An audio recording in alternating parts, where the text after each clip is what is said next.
In times gone by, one quarreled oft with Guizhong concerning mechanical principles. We each had our ideals, and neither would yield. Under the pretext of a social gathering, one invited the impartial Rex Lapis to judge the quality of our creations. But Rex Lapis declared that Guizhong's Obscuro Vulpus mechanism was superior.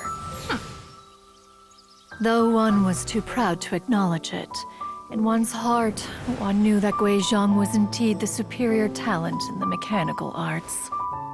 As for the story between Guizhong and Streetward Rambler, that begins with a certain bell.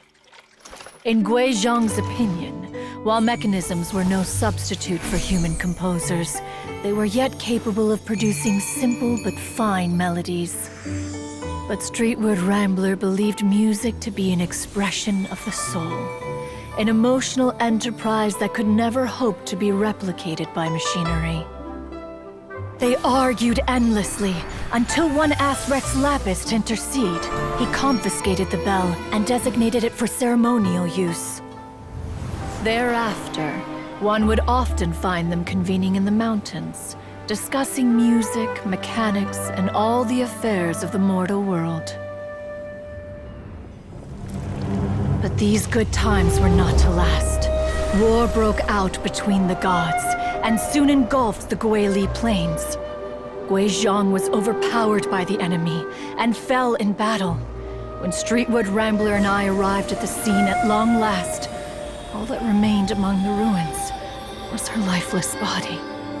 After this, at Streetwood Rambler's request, Rex Lapis granted her the cleansing bell for safekeeping. To honor our friend's memory, one made a few finishing touches to her ballistic device. Many lantern rites have passed since then. Many greetings and goodbyes. Upon what do you gaze? The Guili Plains? No. It's everything.